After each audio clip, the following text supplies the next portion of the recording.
would be Elliot. Morning, Fran. How's Nebraska different from the last time you guys played each other? I think not a lot different. Mia was out, or Burke was out, I mean, for a little bit. I think not that anybody's surprised. I think Bryce Williams is playing up to Player of the Year caliber, uh, Player of the Year level. Uh, but they're going to defend the way they do. They're going to compete. They got a lot of different players that can score. They have size. They may be a little bit different. They have downshifted at some point and went smaller, which they can do with their, with Gary and with Bryce. Uh, I think Morgan's playing really well, and they've got plenty of options at the point position. John. Hey, Fran. Any update on Drew? Is he going to be available? Yeah, I think he'll be available. He hasn't practiced. I don't know if he's going to practice today, but I think he's going to be available. It'll be a game time decision, so we'll see how he feels tomorrow morning. Okay. Tyler.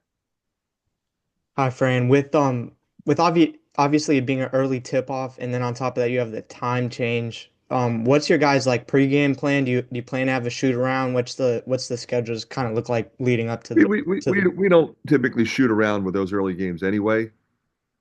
So no, we're not going to do that. We're practicing shortly here at 11 o'clock. We'll head over there and play tomorrow. Elliot. Fran, I know you're very much a one game at a time guy. Obviously Big Ten tournament implications here. Is that, I don't know, is that part of the, all right, we gotta finish strong here, get a spot in the Big Ten tournament heading into Sunday? It's something everybody's aware of, but our focus is on the game plan for Nebraska. I'm quite sure they're feeling the same way. Uh, you're just stating the obvious otherwise. Tyler.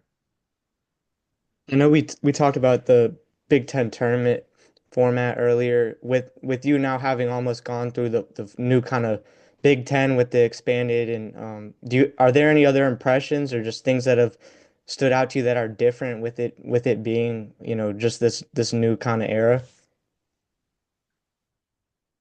Yeah, not really. I mean, I just think, when I first came into the league, we had 11 teams, and then we went to 14, and then, now we're at 18. It's just, it's a much stronger group of teams. We added four really good teams, and the other teams were really good. Uh, there are challenges with travel. Now we're going east, we're going west, but every league has the same thing. Uh, I just think it's an incredibly competitive conference when you look at the quality of teams 1 through 18. Elliot. I'm curious, Fran, how much Drew is saying he wants to play on Sunday, considering it very well could be his last college basketball game. Yeah, I think you probably know the answer to that question. I mean, he's going to tell you, I'm playing, I'll be ready, and he'll play.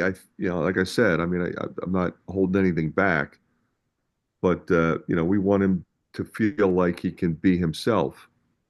Uh, he's going to do everything he can to be out there, and we want him out there. We need him out there. All right, we'll go a couple more questions, Fran. John. I know you talked, and I know you were asked in the past about everybody making the Big Ten tournament. Do you think that's something that comes up in conversation this summer in the coaches' meetings? I'm sure it will. I mean, it did last year, and I think I told you that when we talked about it before. I was really kind of surprised that it would be as unanimous and as strong, and didn't seem to go anywhere with the people in charge. As I said, I'm very disappointed in them in that. We all are. You know, and again, it's nothing to do with me. It's the players and opportunity. And you know, I don't understand the reasoning behind it. And quite frankly, we didn't get any reasoning behind it. And I think that's what was disappointing.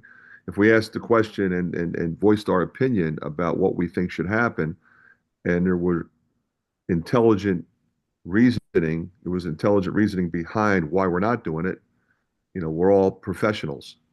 We didn't get that. We got nothing, basically. So there is a reason somewhere, but I don't know what it is. So if you can find that out, let me know. Final question, Coach, Tyler.